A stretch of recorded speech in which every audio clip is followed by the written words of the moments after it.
নমস্কার, আজকে 14 এপ্রিল 2025। আমরা এসেছি মোহনপুর বিনোদপুর। এখানে আমাদের সাথে ডাক্তারবাবু আছেন। উনি আজকে 4 বছর ধরে, প্রায় 3 বছর ধরে জ্যাকপট দিয়ে চাষ করছেন। তো আমরা আর বেশি কথা বলবো না, আরও অনেকগুলো জমি ভিজিট করতে হবে। 4 বছর আগে ওনার জমি আপনারা দেখেছিলেন, তখন মাস্ক পরা অবস্থার ভিডিও আছে, তো কোভিড পিরিয়ড ছিল তখন। তো এখন আমরা সরাসরি ডাক্তারবাবুর কাছে চলে যাচ্ছি। আপনি যে 4 বছর দিয়ে জ্যাকপট দিয়ে চাষ করছেন, কি রেজাল্ট পাচ্ছেন? আগে আপনার নাম আর ঠিকানা বলুন। আচ্ছা, আমার নাম হচ্ছে শেখ হাসান ইমাম, বাড়ি মোহনপুর,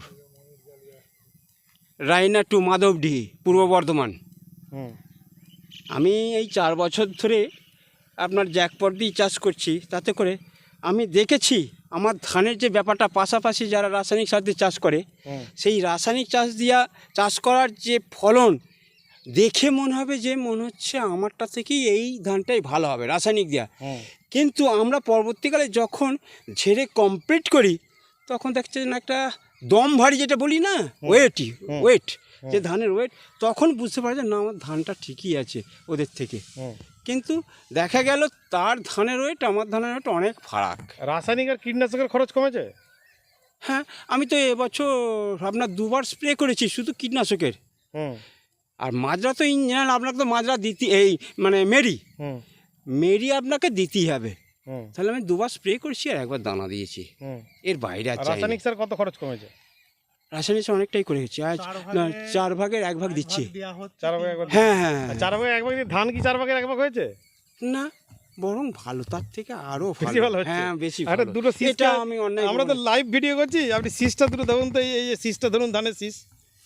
হ্যাঁ, এর একটা হাতে ধরুন, হাতে, হ্যাঁ, হাতে ফেলুন। আর এই পাশের একটা যে রাসায়নিক জমি, এটা হাতে ফেলুন।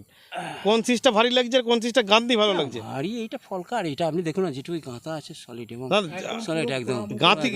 গাঁথনিটা বলছি অনেক বেশি। হ্যাঁ, আপনি ধানের সংখ্যাটা অনেক বেশি। এটা হচ্ছে রাসায়নিক দেওয়া ধান, এবং ধানটা খুবই কম। এটা যদিও রাসায়নিক দিলেও এত কমা ধান আমি দেখিনি।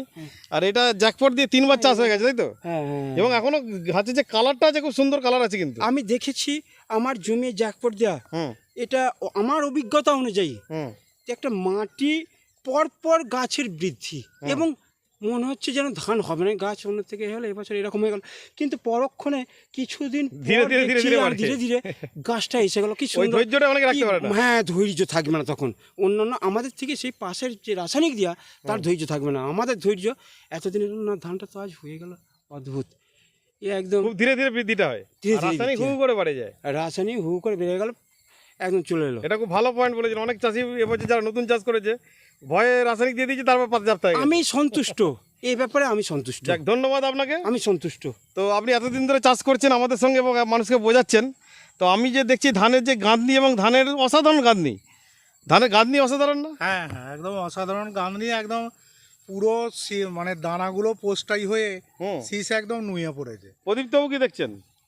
হ্যাঁ, পাশে রাসায়নিক সারের যে সমস্ত জমিতে যে শীষগুলো আছে, দেখুন ওপর দিকে জেগে রয়েছে, আর আমাদের শীষটা একটু নিচের দিকে নেমে আছে, মানে ঝুঁকে আছে, মানে ওয়েট হিসেবে সেটা পেকেছে।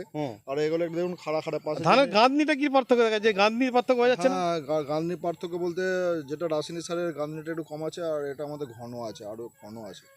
হ্যাঁ, যেটা আমাদের জ্যাকপট বল দিয়ে যেগুলো আছে, সেটা একটু ঘন আছে। ঠিক আছে, ধন্যবাদ। এবার আপনার জমি পরিদর্শনে যাওয়া হবে, চলুন।